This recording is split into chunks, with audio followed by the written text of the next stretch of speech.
Good evening as you're joining. So great to see colleagues logging in this evening to join us for this session. We traditionally just pause the start of the presentation just to allow people to log on. But whilst we wait for colleagues to join us, do go ahead and say in the chat where you're attending from. Introduce yourself, say hello. It's nice to have a sense of who's in the room. So by all means, introduce yourselves in the chat and we'll get going shortly.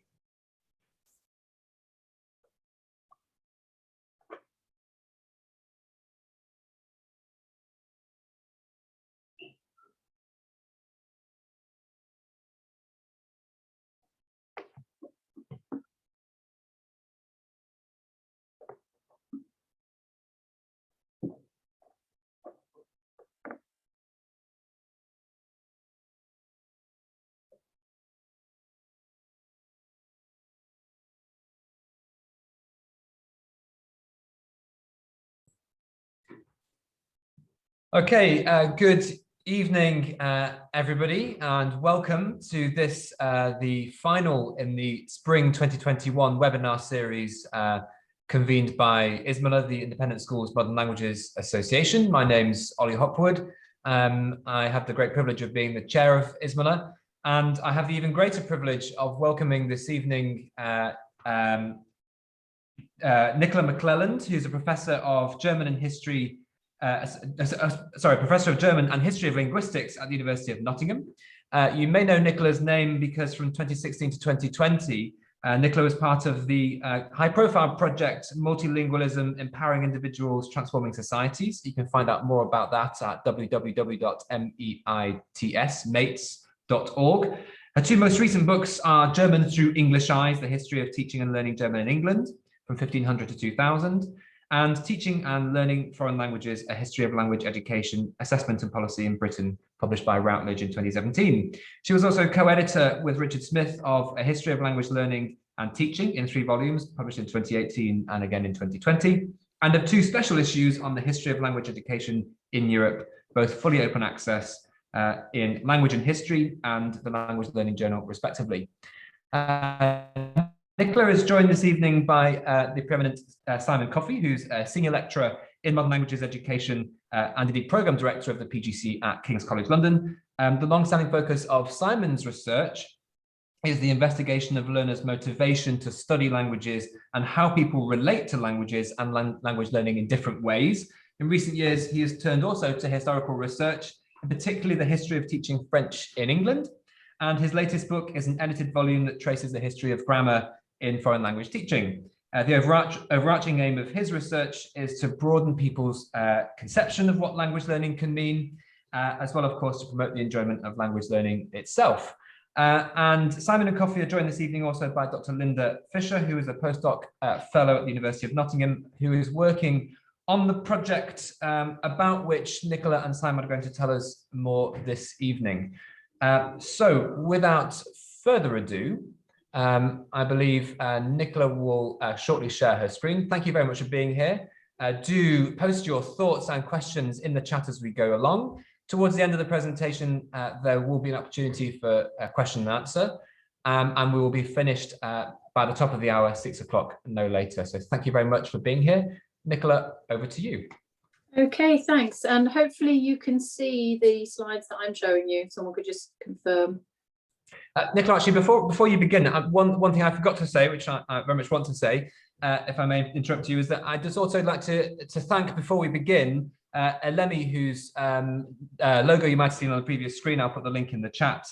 They very kindly sponsored this evening's webinar for us. Elemi are an independent publisher of vocab resources organized by topic to help build confidence and develop written and spoken fluency. They were actually originally designed for the International Baccalaureate Diploma, but are also proving really, really popular at A-level among ISMLA member schools. They're available for French and Spanish and soon to be published for German. So my bad for not saying that earlier on. And Nicola, definitely over to you this time. Thank you. Yeah, great. Thanks, Ollie. Yeah, so lovely to be here. And thanks everyone for making it along from rainy London or wherever it is you have managed to make it from. It's nice and dry where I am here in Nottingham. So yeah, I've actually presented to ISMLA once before, about a decade ago, I think, when I was just at the start of this, my interest in the history of language learning and teaching, which has sort of ultimately led up to what you're going to hear about today. So it's very nice to be back. So as Ollie said, I'm going to be presenting some resources that Simon and I and Lena, as the postdoc on the project, have been developing to help teachers and trainee teachers as well reflect on your practice and your role as language teachers by looking at how it's been done in the past from the earliest times onward. And thanks to some funding from the Arts and Humanities Research Council, we've been developing some packs of materials that are a bit freely available for use on PGCE programs or any kind of continuous professional development. Each pack consists of a very short video, about 10 minutes, and a participant workbook and a guide for a facilitator of the project. So I'll show you that in a minute. So you've already stolen my thunder there, Ollie. That's some of the work that our project is based on, a couple of the books from myself and Simon. And we're developing these 5 packs sorry, I have got a bit of a tickle in my throat, so excuse me if I keep coughing all the way through. Each pack consists, as I was saying, of a short video, just about 5-10 minutes, and a participant workbook and an instructor handbook, so that a facilitator can run a session thinking of using the past to reflect on the present without actually having to be an expert in the history in any sense. And so we hope people will enjoy using these materials to help take a fresh look at the way things were done in the past and why, and help that to inform and reflect on your practice at the moment. And I think our starting point is that looking at the history is interesting anyway, stimulating always. It's like looking at another world in many ways, but it really helps you think about why we do things the way we do now, and gives a little bit of critical distance, and think about what we might want to change and improve. So that's the overarching aim of taking some of our research and making it presenting it in a format that will hopefully be of interest to teachers. So we're not trying to suggest that the past was not looking through rose-tinted glasses to say everything was marvellous in the past, and nor are we assuming that everything was terrible and we've just got steadily better at everything, although that probably is true on some points. But we're encouraging a contextualised, informed view of where we're at now and how we've got there. And to see how language pedagogy and expectations of language teaching evolve in relation to wider social attitudes and assumptions. So we've got 5 topics that we are developing, and I'm just going to focus on one of them mainly today, but I'll say a little bit about the others. So the first is on differentiation and diversity. So we use examples from textbooks and other materials to think about what assumptions have been made about things like gender, also social class, ability, age, all of those areas. What we might think is obviously right has really, really changed over the centuries, and indeed over the space of a few decades in some cases, and it probably will change again. The third pack is about the art of how grammar has been taught, which, as Ollie said, is really quite relevant today, as the curriculum is changing, particularly in England, certainly. So we look at the history of different ways of teaching grammar, why you might decide to teach it one way or another, or not to teach so much of it, depending on who you have as learners in the classroom. And even back in the 16th century, there was a big debate called the Grammarians' War about how to teach grammar. So it's nothing new to have discussions about this. The fourth one looks at changes in attitude to how much of a role the target language should have, or indeed other languages in the classroom, and how to integrate them in the classroom best. And then the final pack on policy and advocacy, making the case for languages, I think will be really helpful to teachers, because we're all language champions now. So it's sort of a toolkit to help with that. So that was a very quick overview of the whole set. And then I'm going to focus for the rest of this really on what it means to teach culture. So there is a little video. I will press play very briefly just so you can believe me that it exists, but we're not really going to listen to it because I think it'll be a bit delayed and quiet, but this is the sort of format. Here we go.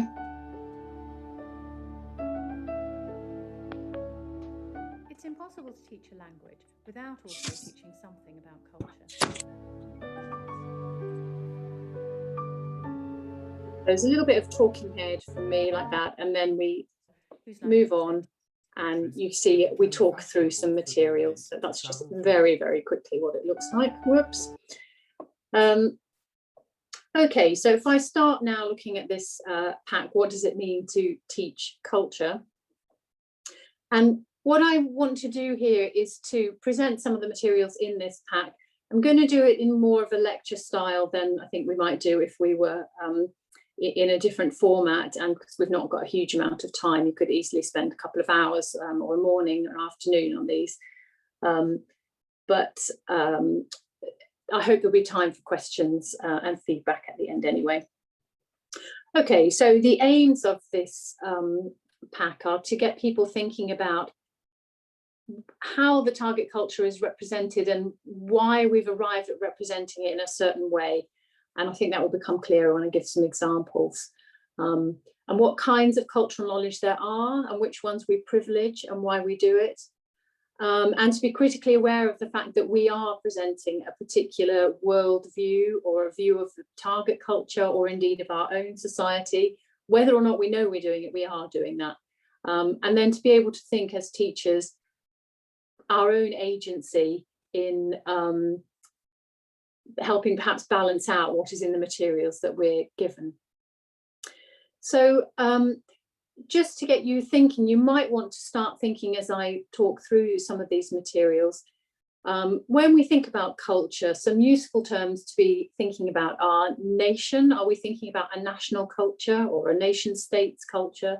Are we talking about traditions? Are we talking about people's sense of identity?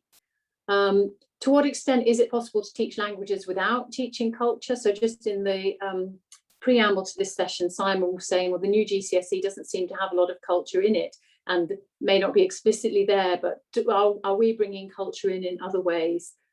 Do we think we have the balance right in the place of culture? And does the teaching of culture depend, in fact, on what kind of learners we have in the classroom?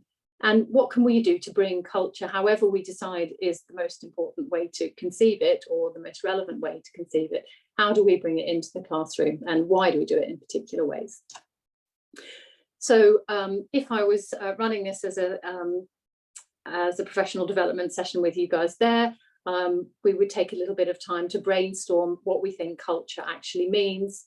And you can see this little snippet from the handbook there that would help talk an instructor through how to run this session. So you might like to think about what kinds of cultural knowledge or representations you find in your school, and also in what is taught at university, because I think there might be quite a big disconnect between a lot of what universities are expecting students to develop in terms of cultural knowledge and what is needed in schools.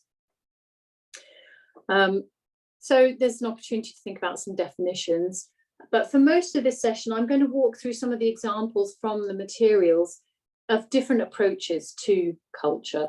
So if we start at some of the earliest materials we have for language learning, what you've got here is an extract from a dialogue from the late 15th century for cloth merchants who are in Italy selling to Germans. And I've given it to you just in English here. But you can see here that they are debating over the price. So bring it here, let me see it. You're offering it at too high a price. I can surely get it more easily elsewhere. Well, I think it's still better. And it goes on and on, this haggling over a price. And I think that's interesting because it shows to us that early on, language teaching was really focused on the practical and actually the business need. So it was nothing new to be thinking about language as a business need. And actually that the pragmatic competence, the unwritten rules of how to negotiate, for example, are part of the cultural knowledge that's being transmitted alongside some relevant vocab and some structures like good, better, best. I want the better material, etc. A century or a couple of centuries later, and we're into the 17th and early 18th century, and the Grand Tour becomes another motivation for language learning. And you can see that here. I've got a dialogue from Heinrich Offeland's Double Grammar for Germans Learning English, or English to Learn German. And here's a little quote. The type of conversation we have here is, do they divert themselves well in England? Very well. There is tennis, bowling, ninepins, billiards, tables, cards and dice. So that tells you there's a very different type of intended audience here. It's of a particular class, it's a leisured class, and that's reflected in what Offeland says in his preface. He says he expects his grammar will be very well received, especially by the nobility and scholars and all well-bred people. And then this example here is about talking about the weather. It's from a grammar from a fairly similar time, early 18th century, against German English. And this layout's really typical, by the way, of having German on one side and English on the other. That bilingual presentation, which we never do now in language teaching, was absolutely standard for centuries throughout Europe, whatever the language combination it is. So I really like this one because it really tells you quite a lot about the social setting that you're in here. So what weather is it today? It says the finest weather in the world. The sun shines. Is it windy abroad? No, it's very calm weather. Oh, it will be very hot then this afternoon. I believe so, for the sun is at the highest now. I am afraid we shall have a storm. Oh, it doth not look so. I beg your pardon, look those clouds. And so it goes on. The point being that this is all about how to pay a call in the 18th century. So paying a call had to take a certain amount of time. It was sort of impolite not to stay for half an hour or so. So you had to be able to make conversation on safe topics. This is a really different type of expectation of our learners compared to that really business-like, this is how you do a hard-nosed negotiation that we found in the earlier materials that I was showing you. So by the time we get to the 18th century in Europe, language teaching is also starting to involve what we call high culture. So good literature, what's seen to be good literature, good writing. And that continues right the way through, throughout the 19th century and well into the 20th century, and to some extent today still too. So if I have a quote here from Richard Krohn's book, published in the early 20th century, A Handbook for Learning German, where he says his guiding principle was only to discuss what a German of a good average education must know and indeed does know. And I think quite often that is the unwritten rule, perhaps still at university as well. What we're trying to convey is what a well-educated middle-class person who's a native speaker, if I can use that label a little bit loosely, might know about their own culture. Is that what we think it should be? And is that kind of elite knowledge then a cultural capital that we're giving our learners to go through life with? So there has been a lot of debate about whether that really is what we should be equipping our learners with. Some of the other reasons that are given are shown here on this screen. So the first one is William Render, 1799, and he's talking about the utility of language, of learning German, to peruse the treasures of knowledge which German has been accumulating. Or is the aim rather to discipline the mind? So the focus might be much more on grammar. That's what Henry Weston Eve, the headmaster of University College School, suggested a century later. It's all about disciplining the mind. Let's focus on grammar and translation. And if you accidentally pick up some knowledge of the language, well, great. So there's this tension between the practical, the utilitarian, and cultural knowledge right the way through. And perhaps another way of looking at that is to think of culture as in this model here that Karen Riesiger developed in her book in Language and Culture Pedagogy in 2007, where she talks about the Brötchen-Gretchen model. So the Brötchen is the German rolls, your everyday knowledge. Germans eat bread rolls, which is one kind of culture that you might want to convey to people. And then you've got the Gretchen model, so Gretchen in Goethe's Faust. So that's the literary knowledge that we're trying to convey to learners. And do we assume that there is a progression that goes, as is implied here, from beginners through the way to advanced students? Is the pinnacle always high culture? I think that's quite an interesting question to ask. So the highest purpose, as Jespersen said, who's a really famous linguist, said in 1904, is the highest purpose in the teaching of language to give access to the best thoughts and institutions of a foreign nation is literature and culture. And the spirit of the nation, which is a phrase which we might not use anymore. So again, an interesting question. And again, there's lots of cultural assumptions being made here. Further down in that quote, he says, we don't learn our native tongue merely so as to be able to read Shakespeare and Browning, but nor do we learn it just for the sake of giving orders to the shoemaker or making out the washerwoman's bill. There's no idea that you might be the shoemaker or the washerwoman. There's definitely a particular mindset with the language learning being assumed here. Another aspect of language teaching and bringing culture into the classroom is what's called realia. So bringing things that are to do with what would be the everyday culture, the Prussian culture, into the classroom. And this really only took off in Europe from the late 19th century, early 20th century onwards, when there was something called the reform movement in language teaching took off from about the 1880s. And this was a recognition that people learn better if things feel alive and real to them. So you might bring objects into the classroom.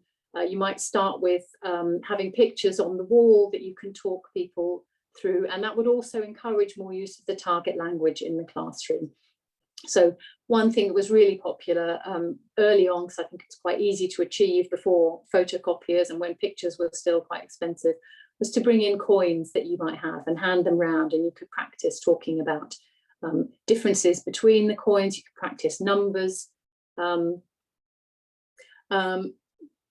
But equally, there are everyday versions of culture that we might be quite critical of, as in this quote here from 2011 from The Spectator. Pity the antisocial, unsporty child, I always think, as I flick through Tricolore. The characters are forever going to the cinema, the discotheque, the piscine, the club des jeunes, or for a promenade with their copains. Things are sympa, super, ok, or nul. They keep asking each other which sport they enjoy most, blah, blah, blah, blah. It's exhausting. So this focus on the everyday, can it perhaps be, is it, if it heads off into leisure activities, is that actually unstimulating in a way for some of our target audience? And what are we actually teaching them about the culture? What are we valuing in it? This next slide is to get you thinking about the hidden curriculum. I mean, I've said a few times now that there is material that we know we're teaching and material that we're maybe not conscious that we're teaching about the culture. And I think this example shows it really clearly. It's from Paul Kogel's Teach Yourself German, so it's not intended for school use necessarily. But on the left, you've got the cover that was used in the UK. And what we've got here is a picture of the Reichstag, the transparent dome, which is symbolic of an open democracy. It's modern. That is the image that is being signaled about what Germany is like, or what we're valuing in Germany. But when that book was translated into Romanian, you can see what picture they went for there. A much more traditional, historic, cutesy pie version of German, which perhaps is relating to a sense of a historical tradition that some of the Romanians learning German might have roots in or connections to Germany from the past. So it's certainly a southern German with the Lederhosen and the beer. And I think this picture also helps us think about to what extent we are peddling or choosing not to engage with stereotypes or particular customs or cultures as being the most important, and also encourage us to think how we can challenge them with different views. And obviously there's a lot to do in particularly in the history of German. So that the modern forward-looking transparent democracy picture is really relevant in a UK setting where until quite recently, Germany and the war was sort of a phrase that always went together. And then there's also a whole worldview that can be transmitted through our materials. And I like these examples of maps from German textbooks to help illustrate that, because it shows how things have changed over time. So on the left, you've got a map from the middle of the 20th century. It's showing the whole of Germany, and it's focusing on various cultural, it's a little bit small, it's focusing on various cultural landmarks that you could drop in on. And the map on the right is from a 2000 textbook, and you can see there the message is so clearly about Germany being at the heart of the EU. And in fact, the chapter that it's taken from is specifically about Thüringen, so that little region in red in the middle of Germany. So the EU being presented really positively, and Germany as a really positive member of the EU state is the message that is being sent there. In between that, I could say that there was a whole period of where maps showed simply West Germany, and quite often West Germany looks as if it was just a little island without any countries around it at all, because East Germany was so difficult to talk about that it was missing from the map, and it was certainly more or less missing from the maps that I learnt my German from in the 80s. The history of teaching culture also tells us something about power relationships and how we feel about those. And I think this is really relevant now. Certainly at university level, there's an awful lot of discussion about the need to decolonize the curriculum. And I don't know to what extent that is happening in school materials as well. I'm sure it is. And just to remind ourselves how necessary that is, these examples here are really crass, but there would be other examples that are perhaps less obvious, where you have here the white man being carried by servants or standing at his leisure whilst other servants are native servants, in inverted commas, natives, are showing the white colonial person of power, the local setting. And I could give you other examples where we have, there's a really crass one of two white people in India saying to each other, oh yes, the elephants are more reliable than the Indians. You really can't rely on the Indians at all. They're so lazy. I'd rather have an elephant than an Indian any day, more or less. I mean, almost in those words. So I think that really does tell you there is work to be done, and reflect and be really careful about what it is that we want to be sending a message about, not just in the language we teach, but in the pictures that we show and the topics that we choose, and how we include people and in what roles we show them. A word about national character. So some of the materials I have shown you have talked about the spirit of a nation, for example, or the goal is to teach you what a German in Germany would know, or a French person in France. And again, the ideas of the sense of national character has changed quite a lot. And I think we would probably avoid talking about the national character these days compared to how it was done in the past. And I'll show you some examples of that here. So an example from the 1930s, from the 19th century, where a French person is, a French textbook is describing what the Germanic tribes are like. The Germanic tribes were not a single people, but were separated into clans who fought against each other or against the Romans. For apart from hunting, war was their favourite occupation, their main pleasure. The women were also quarrelsome and belligerent. So this kind of warlike, hostile representation of Germany in French materials, or the other way around, how Germans are looking at the French. The Normans have always been an adventurous and courageous people. Today's Norman works hard, but is cautious and thrifty. This is why he's said to be distrustful and miserly. I think that brings us back to those stereotypes about that we might have of target cultures, and how comfortable we feel about allowing any kind of generalization about particular groups of people, and what assumptions they're based on. Why did it feel okay at the time to be confident in making these generalizations? Why were they felt to be helpful at the time in thinking about the culture? And then that brings us on to the an effort which at university level we would talk about transnationalizing the discipline, so moving simply beyond national conceptions to a wider, perhaps pluricentric view of where the language can be spoken, and again how that is represented.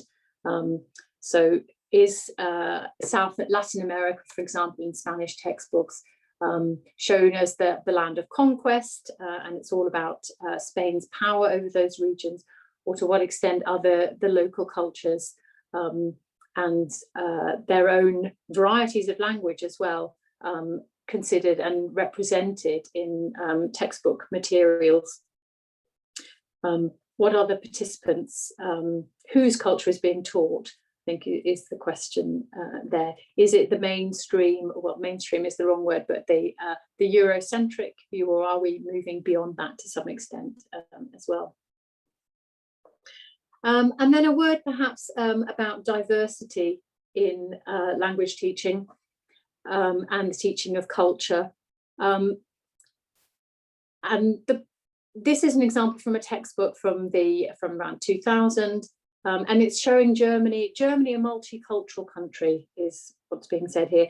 And this was quite a change in the teaching materials. There's a real effort being made to show some of the traditional things like the Oktoberfest, but also Turkish specialties and Turkish shops, a mixed area of Berlin being shown. And also to some extent, the question is whether we focus on similarities or differences. So the topic of migration may be quite common in, at a certain point, becomes quite relevant in a lot of cultural materials, not lots of textbooks. And we're being encouraged to think not so much about the French are like that, the Normans are like this, so the national character, the emphasis that I showed you in some of those earlier materials, and more on our shared challenges as members of a particular kind of democratic and tolerant society. So here, migration as a theme, for example. And then coming back to diversity from a different angle, when we show culture, what are we assuming, not just about the target society, but about the kinds of families or the lives that our own pupils are coming from? So this example of La Famille Bertillon is from the 1960s, doesn't look very different to the type of textbook that I'm sure I was using in the 70s, certainly as a child and into the 80s. Absolutely typical family. There's Mr. in the middle, smoking his pipe, I think, with his wife hanging politely on his arm. Again, how inclusive do these models feel in terms of cultural representation, and what can we do to make them, textbooks themselves have moved on, but what do we need to do ourselves to be inclusive? And then I don't have too much to say about intercultural communicative competence, because I think that is something that you will have more expertise on than me, and Simon might want to come in here in a moment too. But in recent times, there's been a lot of, last 20 years, 30 years, a lot more emphasis on not just the target culture as a piece of some knowledge to be absorbed or something to be consumed, but as language learning, allowing engagement with a culture, and that whole process of exchanging of ideas and of interaction being one of the really important goals of language learning and the language teaching that we do. And that brings us back round to the end with just a sentence about culture in the national curriculum, where we are now back to a point where reading literary texts in the language, such as stories, songs, poems, and letters, to simulate ideas and express understanding of the language and culture, is now relevant even at GCSE or stage 3 level, in fact, key stage 3. So I think I'll leave it there. What I've done really is whiz you through quite a lot of materials and examples of different approaches to culture, and have tried to raise some questions rather than necessarily give answers as to why these different approaches to culture have been taken, and what benefits they have and what shortcomings they have, and how that helps us think about what we do in the classroom ourselves. So I guess things that I would want you to take away from this are things that you've learned about historical approaches to culture, and what social political developments help influence the approaches to language teaching and to the teaching of culture in particular, and how you might take some of these ideas to think about them and approach them in your own practice.